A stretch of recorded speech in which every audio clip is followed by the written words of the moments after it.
Okay, good evening, everyone. We are here to share with you some aspects of our research and studio that we did along our 2 years of the master's program. This is an exploration of the children's personal legacies, which was a qualitative study that we carried out in the two private institutions where we work on in the elementary sections. And when we started the program, we were worried about what the fifth graders and the third graders in our institution like to read, what do they like to write, how do they express their feelings, and the most important, what was behind their performance in the school and also outside. What helped us to arrive to our research question that was focused on the characteristics of the children's personal legacies.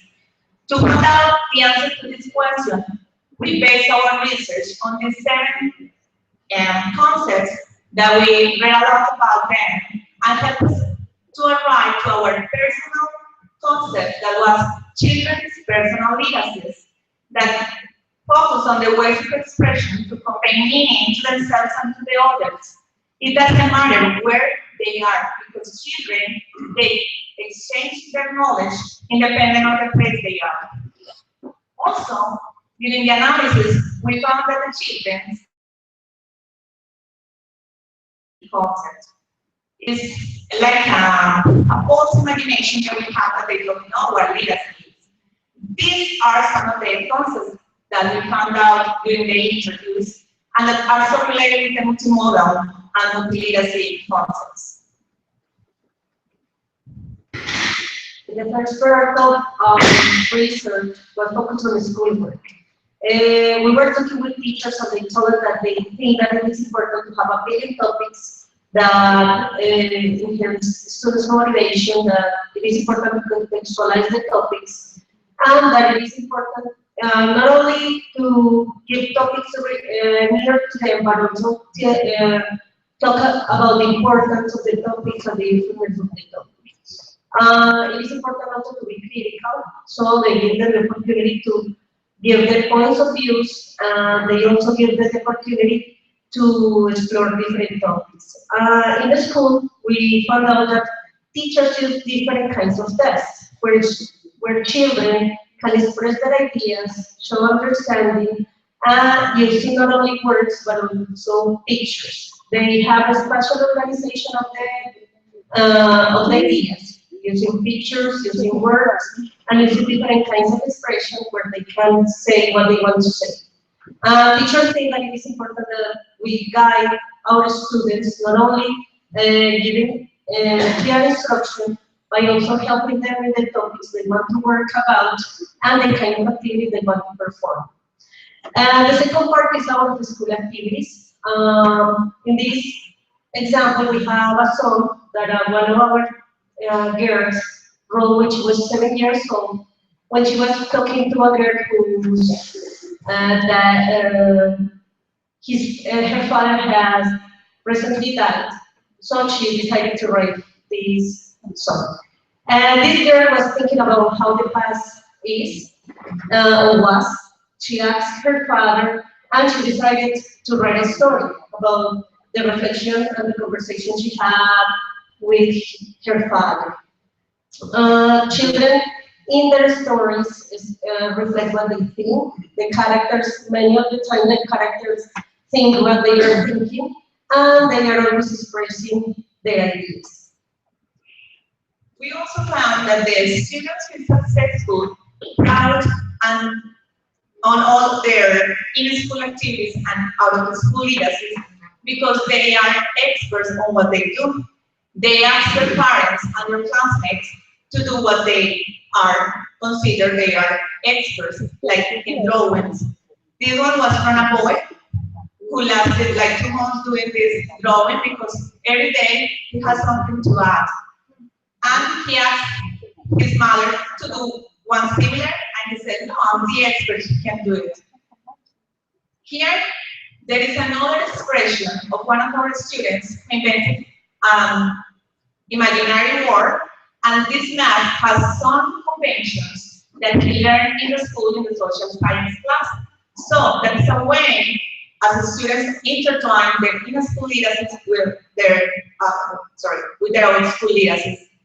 Here we had another example. This is from Sergio, who had another imaginary work, and he drew all the landscape there, and he wanted to express that there was a special house, that is the small one, and he emphasizes also on the materials. When they work with their characters, they're expressing their feelings. What do they do every in every leadership practice? They are doing something that is personal. Here, we are going to see how this boy uses the visual representation, and also he gives meaning to the colors and the images, what is characteristic of the multimodality. We know that they are not aware of the concept, but they are applying in the inner school leadership and outer school leadership. Here we saw how children are reflecting around the problems that they see in their schools. Here, this boy is so worried about the use of the technology among their classmates. So he said that he was going to do something in order to change that use of the technology. These are the conclusions we found. Children have different purposes to use their literacy. First of all, they express their feelings and thoughts. They use their literacy to interact with others, to demonstrate their values, their desires to change the world, for learning and for exploring new topics. The most important characteristic we found is that people who are close to them influence their legacy practices, that they find inspiration in different experiences they have in their life and also in their interests. The children practices have different levels of privacy. Some are for the others, some others are for themselves. Thank you very much.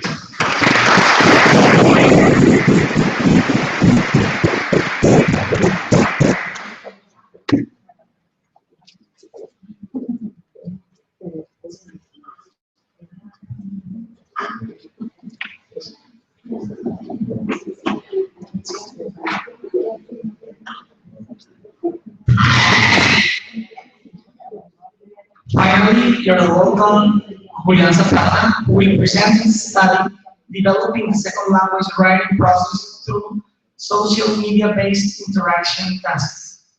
Julian Zapata is currently an English teacher at San Ignacio de Loyola School and an adjunct instructor at the Language Center at UPP. Besides his recently made diploma, he holds a BA in foreign languages from Universidad de Antioquia and a graduate specialization in ELT from UPP. He is also affiliated as a teacher researcher with the Literacies in Second Languages project. His research agenda combines his interests about technology with problems related to learning and teaching processes. He has published some of his work as grade literature on the ERIC databases and recently published an article at Revista Textos. Before you start, can I make a short introduction, please, before you start the presentation?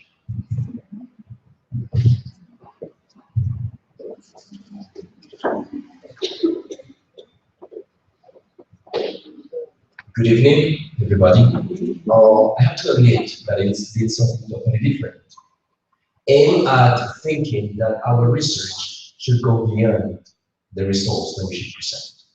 So, although I'm going to present the results of my study, I would also like to invite you, I would say, an academic discussion, because based on the study that I did, I have found out that it's just the first element in a long process of research in this case.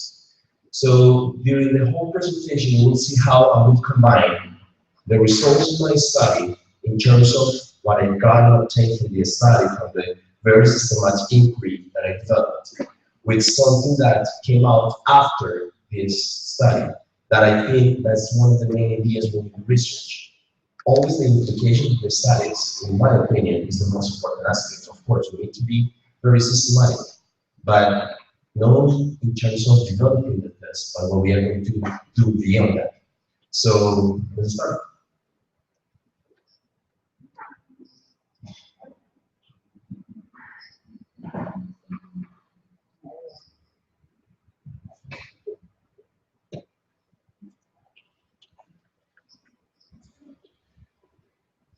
Okay. The title of the study is Developing the Second Language Learning Process through Social Media-Based Interaction Tasks. However, and as I want to present,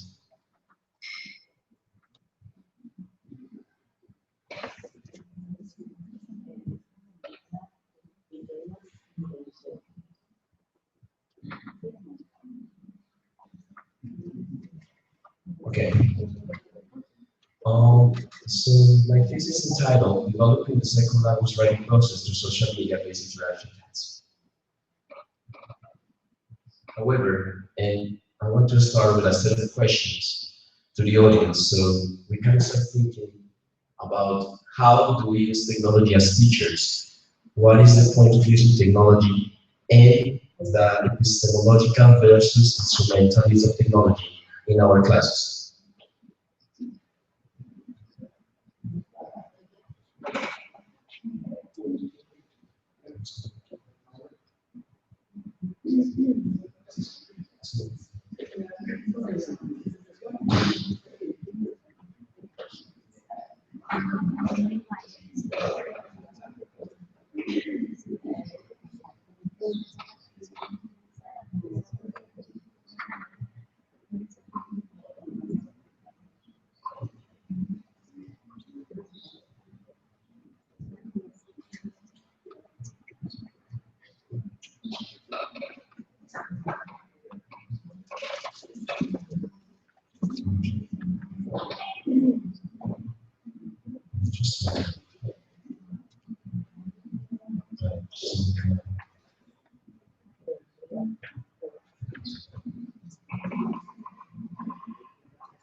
Okay, that's great.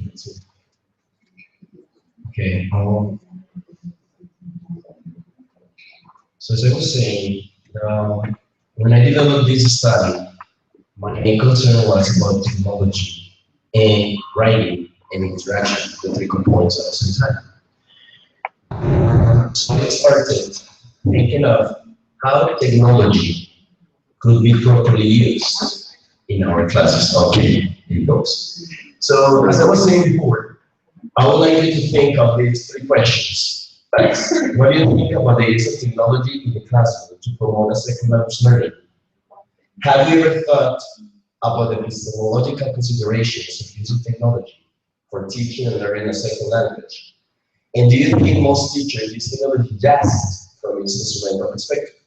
Well, as I was saying before, okay, the study itself had its origin in situations like, okay, reading competence, how difficult is for students to write, how complex or difficult is for students to produce tests, and how social media has become an instrument that students use every day to communicate, to write, right?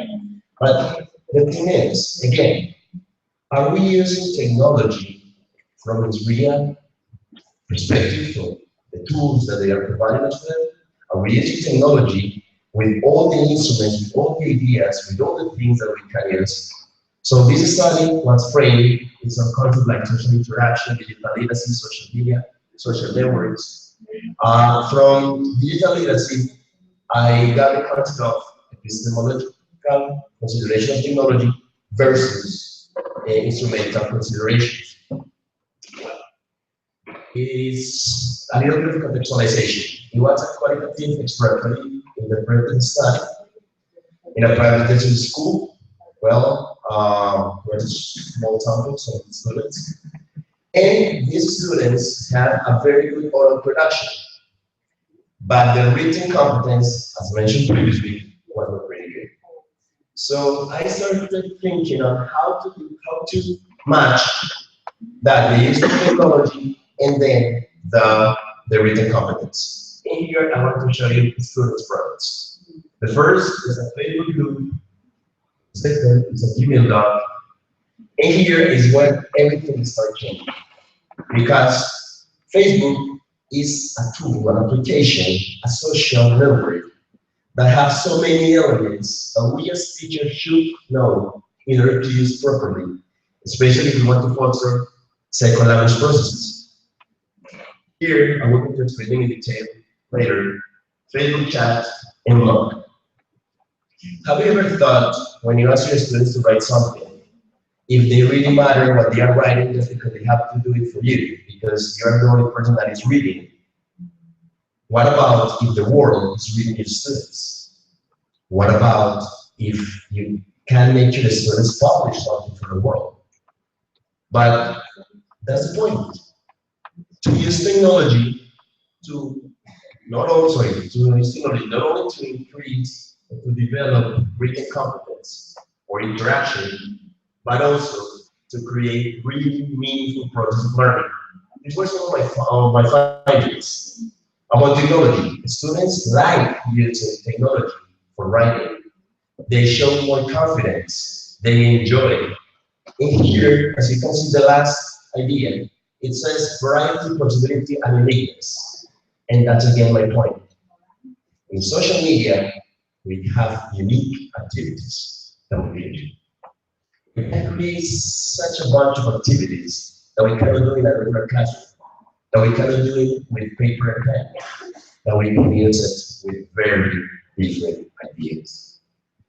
One of our professors used to say that we have changed technology just because we have changed paper for the screen and pen for a keyboard. And that's what many teachers think when we ask them to use technology in the classroom. Have we ever thought about the real implications and the amount of things that we can really do in social media for promoting meaningful learning practices and processes?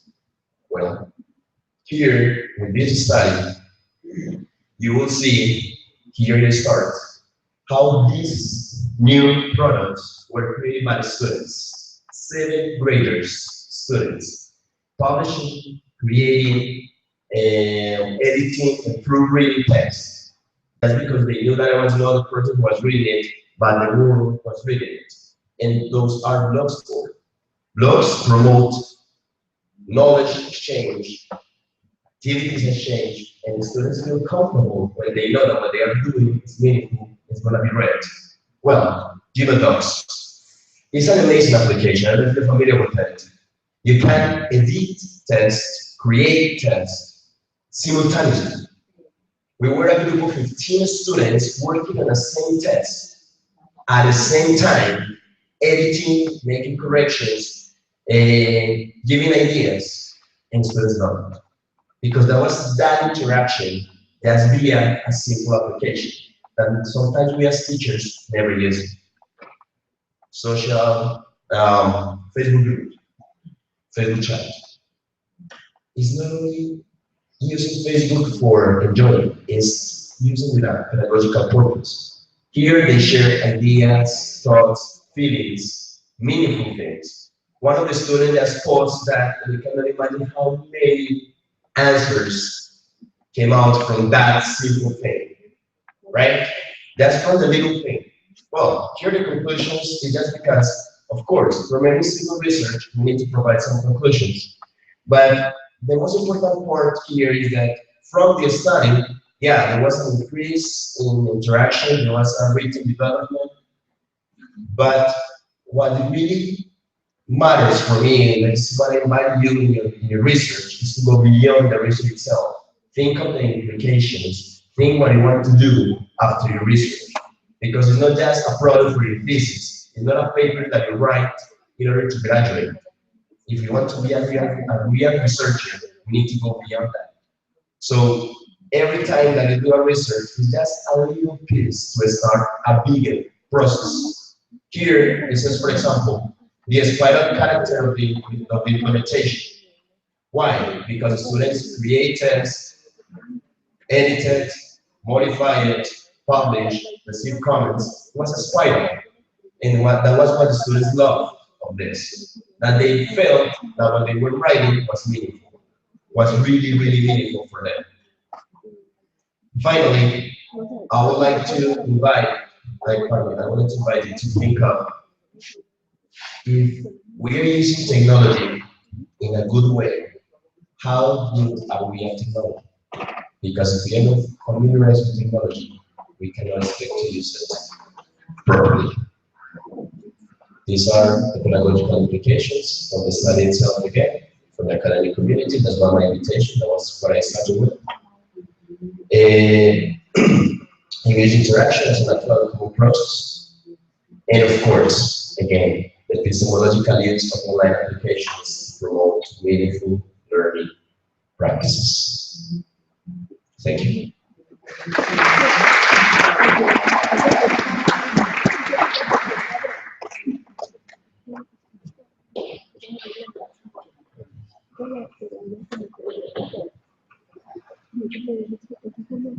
Now, let's invite all 5 speakers on stage so that we can all engage in a conversation with them about their research.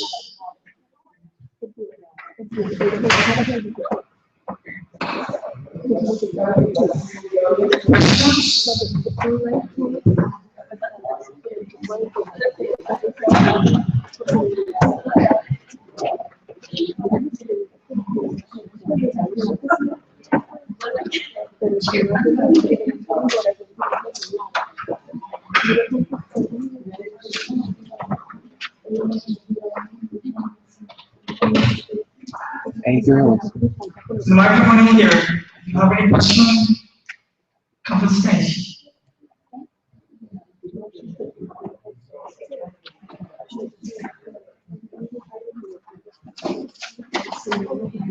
I have a question.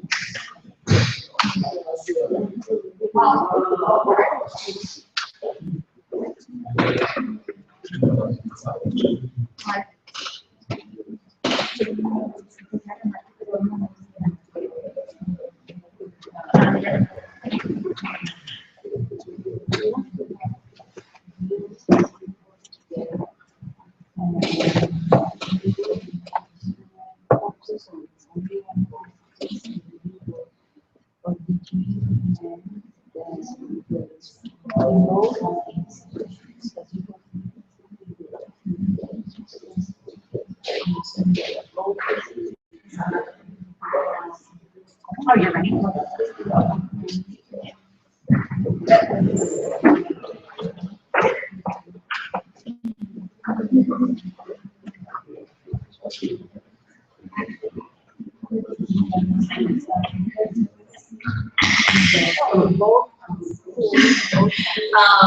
Thank you for sharing that with us. I wanted to ask you guys, well, first, I think that this master's program encourages us to become lifelong researchers. Are any of you continuing your research? So how? Could you maybe explain that? I mean, I'm mostly interested in the latest research on the children's personal literacies, but any of you, if you're continuing your research, could you share with us what you're doing either in your schools or at the university level?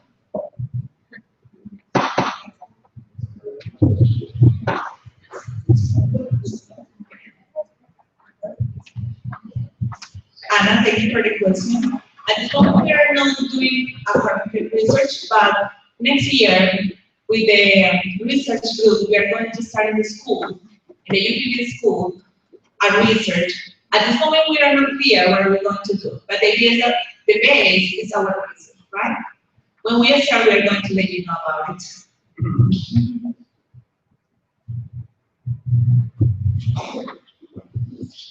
Well, I remember the evening after my master's thesis, I had a nice question from our coordinator, and that was if I was willing to, you know, expand my project or my research project with the MLT program, and I say I would love to, and that's what I would like to do.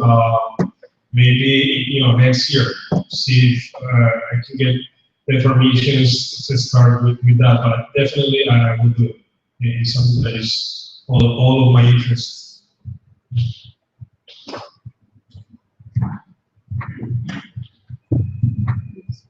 Okay.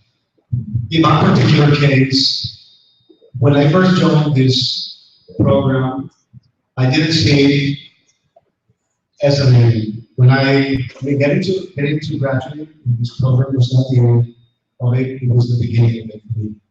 And actually, I think, and I have that very clear in my mind, that I will go on studying, I will go learning, not doing the PhD here or anywhere. That's in my mind, because I want to leave something to mankind that makes a difference to use in teaching. And that's something that I've always had there. Now, right now, I'm using my quizzes and advisor. I have a professional advisor in Clio, and I did some lectures and seminars in Clio, and I actually want to become an expert in the field because that's what I love, that's my passion. And thanks to this university, and thanks to the program, I'm just studying my way.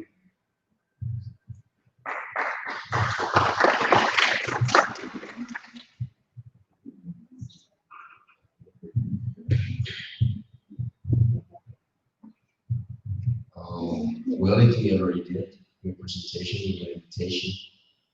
As I said, it's just the first step for me about the use of technology and the use of these technologies, especially social networks for teaching. It's in fashion, that's something that's maybe positive, that most people tend to use technology or are using technology nowadays in schools.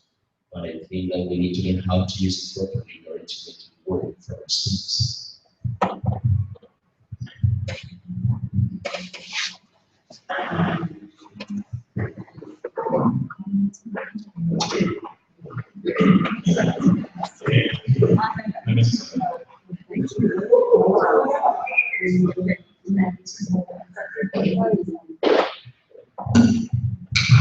Okay, thank you very much for your presentations. It's so very nice to see you guys at another level. Great. I don't have a question, not necessarily what we think to do in the future, but as our duty, okay, our duty as scholars is to go beyond the classroom, beyond the institution itself, right? So how do you see yourselves, like trying to really, at least force real changes? I'm not saying the policy because that's quite another tale, you know, but how this goes beyond the institution, okay? Something here. How do you see yourselves doing something like that?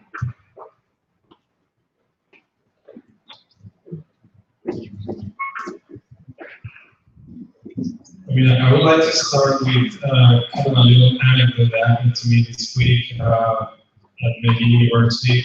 One of my students, my former students, came to me and he thanked me for, kind of teach, helping with understanding the importance of the language. I remember this guy was something special. I mean, he was a difficult kid. And we kind of struggled for about 10 long semesters with that kid especially. And he said, it's like, teacher, now I understand the importance of it. So I think that we already are making a change though. I mean, like, out of the institution, when we touch upon people's lives, and then when they come to us, and like this kid was asking if he could, if he could join one of my classes now. So teacher, if you ask me to pay for it, I will. I mean, now I know the importance because I was, I think I traveled to New Zealand about 2 years ago, and then is what I was trying to tell them in class. I try to tell them all the time, hey, you gotta be, you gotta take this seriously. So I think that we're already making that change out of it? Well, I'm going to go with the deal of another anecdote. I remember when we were in Research One, our advisors always told us about the impact of our research. Where were we thinking to go with our research? We were just thinking in the classroom of an institution that's not a research for a master's degree. If you're not really conducting a research for a master's, it means that the impact should be big enough to make changes, real changes, in many different aspects. Here we have 4 different studies, totally different in nature, but I can say that all of them gave us the idea that all what we're doing will have some implications in different levels, at the schools, at the institutions, at the university, Colombia, worldwide, we don't know. But we always think of that implications where we're going with our research, and that's the invitation.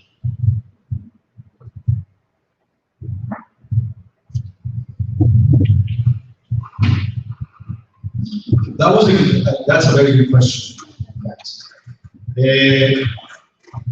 We start at a micro level, that is our setting, we do our research in this particular case at school.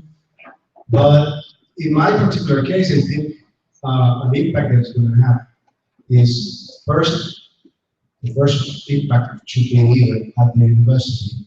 Here in the master's program, I would like to have a kind of a course, starting with a course of CLIL, and then going on establishing a research line on CLIL, because our society badly needs these type of training. I mean, the problem is that teachers, language teachers, have been asked to teach content in English, and they don't know how. They have no idea, they have to do it. And content teachers have been forced to learn the language to teach their content in English, and they don't know how either.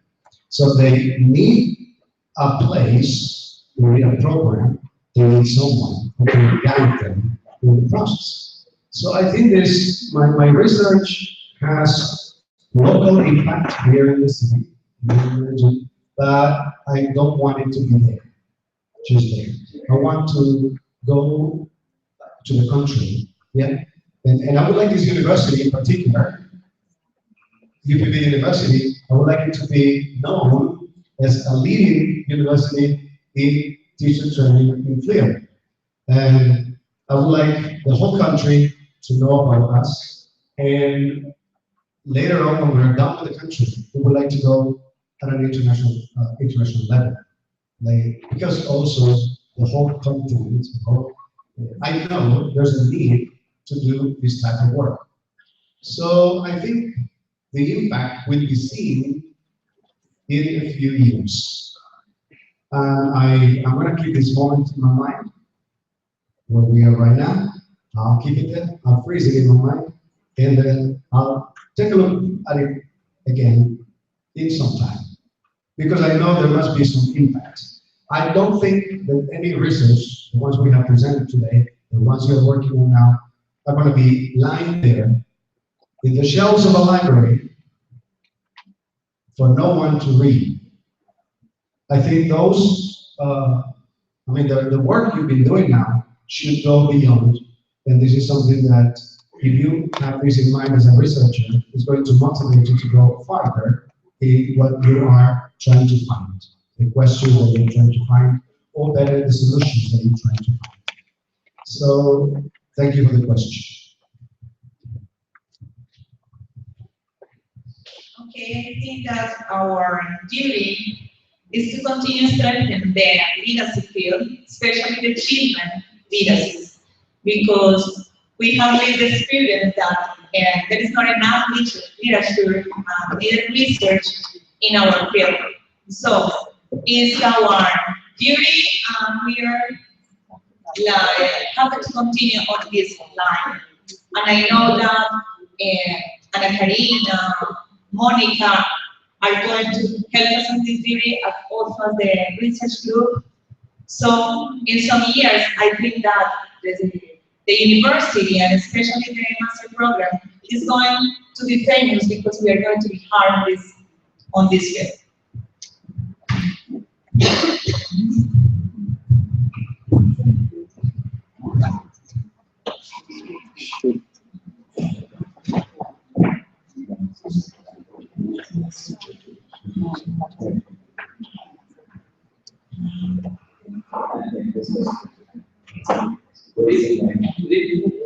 Can you share your thoughts and your experience? I would like to ask a question to Dr. Khan. Is there a way to incorporate the local culture as a way to teach content to kids? I don't know if you have thought about applying culture in teaching content in English. Yeah, of course I thought of it because when we talk about film, we have to talk about something that's called the 4 C's. And one of the C's, content, one of the C's stands for culture, right? 4 C's culture. So we have to teach culture in the classes. But there's some there are some discussion going on what we understand by culture. And what is culture? And is culture really like teaching customs, foreign customs, like Independence Day, Thanksgiving, Labor Day, these things? I mean, because the conception of culture in textbooks has been to include foreign traditions and known traditions. You know, when we talk to our students about Thanksgiving, they have no idea what it is. Religious days, or yeah. So that's not what we mean by culture. So first, I think teachers, clear teachers, will be trained on these things. There's one aspect they have to learn. That is, what does it mean? What does culture mean? What do you mean by culture? What does it mean to teach culture in the classes? And yeah, I thought about that, and actually, teacher training courses, this is a module or a part of the course that has to be considered on how to incorporate. Okay? So to make students aware of what they understand or should understand by culture, and teachers, if they have a clear understanding of culture, of the meaning of culture, they can teach it. Otherwise, we're going to keep doing the same thing, like teaching foreign things, bring them to the classroom. Is that clear?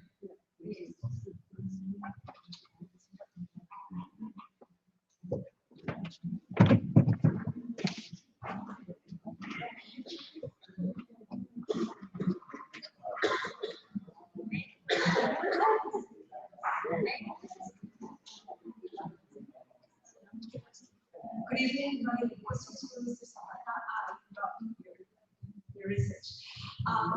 You say that the written competence was higher at the end process. What was the criteria for the assessment, and how did you involve the critical use of those tools inside this activity? Thank you very much for that point, because we can't see, so I'll try to keep my voice as possible. Well, first of all, very interesting question, because one of our discussion with my advisor, how easy or how measurable is to students with the written competence. So the criteria that we use for showing, for perceiving the advance was in different fields. First of all, there was an advance in lexicon, grammar, naturalness, and appropriateness of the text, right? And of course, we track from the beginning of the compositions to the end. At the beginning, students used to write few words, let's say about 50, 70, with a lot of mistakes, grammar mistakes, lexical mistakes, and of course, completion and cohesion mistakes. At the end, so they were producing longer texts, usually 100, 150 words that were coherent, that were logical, that were natural, and that show all that development of the written competence, right? We were more dealing with the qualitative aspect of that study, not to the amount of words, but not to the amount of aspects of details. There was also improvement in the use of advanced structures, in the use of a lexicon that was apart from the one that we were supposed to study in the school, right? And finally, recurrency, I guess sure, but I didn't have the time to present it. Students wrote a test, it was 500 words test, a conjoined test, right? It was coherent, it has cohesion, coherence, and what the students love the most is that all of them participated. Regardless the level, the competence they had in writing, they could provide ideas, make suggestions, editing, working together for a final product. So that's one of the criteria we use. And about the critical use, of course, when you're dealing with teenagers, you need to be very clear about the use of this technology. Social networks provide a lot of opportunities, but we don't provide a very clear set of rules. Students can start using that by the way. So for example, the criteria that I ask my students to use in this exercise was, first of all, to be respectful. Second, to express their feelings, their ideas, their opinions in a respectful way. And incredibly, these are teenagers, they were in grade 7, and there was not a single moment where there was any disrespectful comments, any bad ideas. All of them were very, very respectful, and everything they shared had to follow that criteria, right? Like for example, you could see that post about a poem from the students. There were a lot of comments, but all of them were respectful. So how to integrate critical thinking and critical process here? Exactly, with the activities themselves, you can promote that critical aspect. If you have them to be respectful, but to share what they are meaningful for them. Yeah, what is meaningful for them in terms of what they are living, what they are experiencing every day, what they're living every single day. But in a respectful way, they go and they become critical. We were talking about the World Cup, we're talking about sports, and we're talking about some issues that regularly are tough with teenagers. Because, for example, talking about soccer, learning is task with them because we're them are different kids or whatever. But if you tell them to be respectful, they put away that idea of being a fan or whatever fanatic for a soccer team, and they start really sharing the ideas, their feelings, their opinions.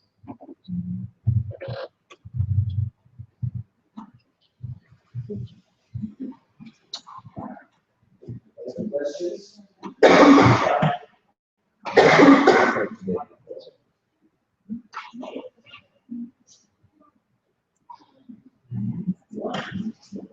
So if you have more questions, all the chat.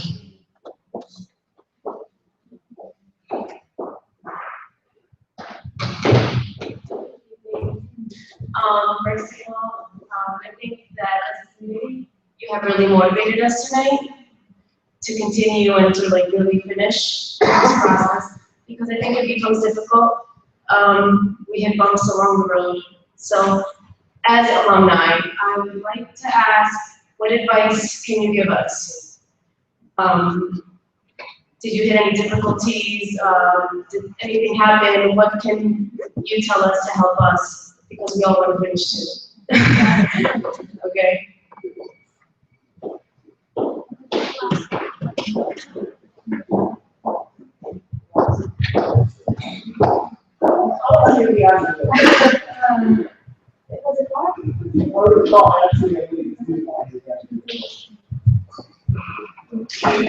First advice is being bigger always research is unlimited.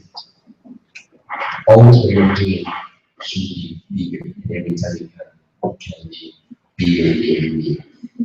I always said that sometimes difficult to enclose the situation, to narrow the problem. I think with advisors, we have had a difficulty to narrow the problem or to narrow the research question. But it's not just narrow because part of the process of research, but to think bigger in the impact, the influence, I already said, all the implications of the research are going to have for the future, and for education, and for language and education.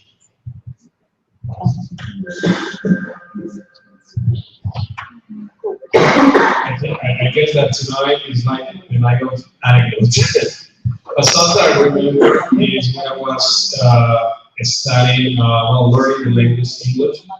I remember that I was in Chicago, and every day was so difficult. I mean, like, I found different challenges throughout every day, but I remember my professor, Amy, telling me, Ruben, because I asked her, like, I feel like there's a wall every day. I find a wall every day. I mean, when I communicate and I go out and I try to do things like that, with the language, she said, that's the whole thing. I mean, like, once you feel like you can overcome those problems, you can overcome that,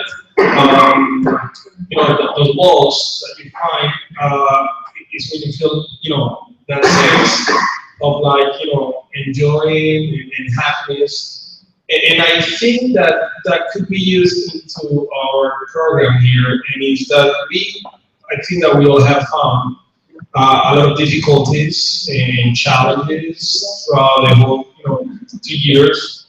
The good thing is that our core, our group is more like a family, and we all help each other, and we help our bags, and something that we try to do. We always asking. I mean, you see here, there's 5 of us, but there are more, and we always, as a matter of fact, right now, Claudia, what about the other guys? What are they doing? What are they? So that's important, to support each other and overcome those, huge challenges you're gonna have. Your advice, you're gonna have a lot of, arguments with your advisor, but that's part of it. I mean, like, it's the deal. In the end, you're gonna find that, they're just trying to help you, and it's the whole thing. Of course, we have difficult time, but also when you listen to your advisor, telling that something is going to be there behind that door that we talk about, and also when you put all your effort to achieve your goals, right? And it's very important to support each other, because almost all of us, we're in the same space, so we call, we chat, we meet and discuss some things. And also when we meet with the faculty teachers, we take advantage to ask them about our doubts. Don't think that you're alone, because there is a group behind you. And also if you need from some of us, just feel free to ask, right?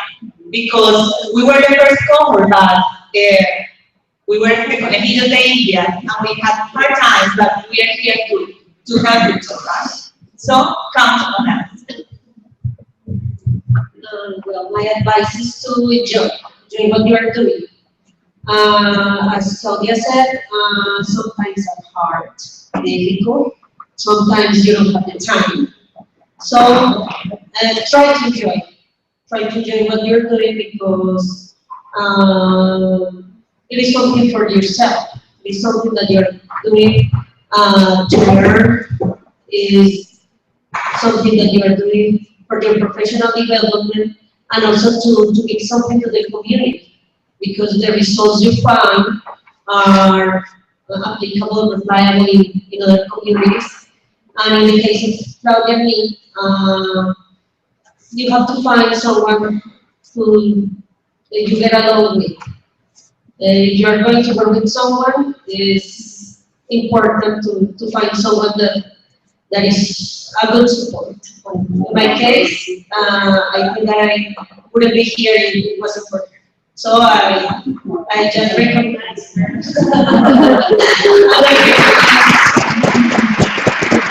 The support of the people who was around me. So it is important to be surrounded by people who support you. Who's always telling you that you can do it, and at the end, we find the good results. Okay. When you asked the question, many ideas came to my mind. The first, the main one would be like, you gotta do some research. Try to find something you really love. Something you have passion for, something you want to go into. if you do some research of something you don't like, or just because it's a requirement for graduation, you're wasting time, precious time. I think that first is passion. Second is try to find that interest, that thing that calls your attention. Third, don't do it just to get a degree, to get a certificate. That doesn't work. Another thing is stop being dependent on teachers. Because in the ESP or the undergraduate programs, we depend a lot on teachers' knowledge. But as you go up in your studies, you become more autonomous, more independent. So if you do not develop that autonomy, that's not going to help you a lot. And I could see that sometimes in these type of programs, students expect a lot from teachers, and they say, "Oh, you didn't tell me that, you didn't guide me this way," but it was not his duty to do so at this point. It is your duty as a student to go deeper into things, to read a lot about what you want to research, to develop your own strategies, research strategies, yeah? And the teacher is seen as a guide, someone who's guiding you in the process, who's telling you where to go, how to do things, but do not blame teachers for anything. And I guess that when you are in a PhD program, you are just all alone, all on your own, because you are equipped with all the research tools you need, yeah? So do not blame teachers. Although it is true that not all teachers are the same, all that, yes, but that dependency starts, just getting away. Of course, we do look up to our teachers. I have to say that. The faculty, yeah, here is awesome. And it was a very nice experience. And I think we are kind of the first victims in the process. But it was a very nice experience. And I think that we are paving the way for you to go after us. And let me tell you that you are on the right track. You are on the right track. You are children. But it's true. What we are doing here, Raul has done an excellent has done an excellent job here. He has worked very hard, and we are at this point, thanks to him and to the faculty here, is awesome, right? So you are not lost. You are on the right way, and I encourage you to go on working hard. And I also want to say thank you for being here tonight with us, because with your presence here, you're showing that you're interested in this and that you really want an answer to this question. That's what you are here for. You want to know what advice can you give us? And this is what we're all telling you. This is what you should do, or what we have lived, and the experience that we shared and all that. It is true that we go through many hard times, yes. Lots of hard work, yes. Lots of reading, yes. Lots of guiding, yes. But that must be. It really has to happen. I remember that at the beginning they told us, if you don't suffer, it's not painful, it's not a master degree. I mean, they were true. I mean, it was true. They were right. It's painful. But pain is necessary for changes to happen. So be ready for pain.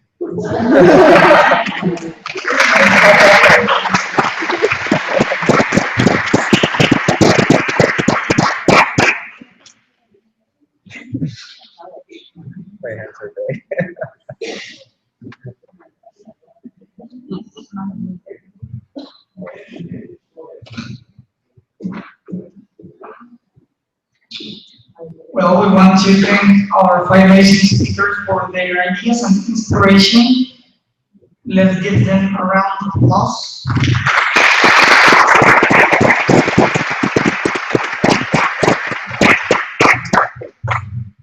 This marks the end of the first day of activities at the Second Language and Research Showcase 3. We will resume again tomorrow at 8 a.m. with the second plenary, the poster sessions, and our closing panel. Remember that we will meet at the Guillermo Barrientos Auditorium, Building 12. So, good night, and thank you very much for being here.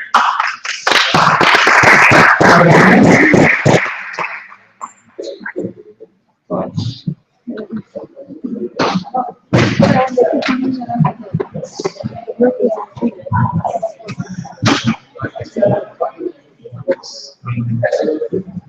Te ayuda a recoger ¿cómo se paga eso? Las que no sé qué hacer primero. Espera. Terminamos. No.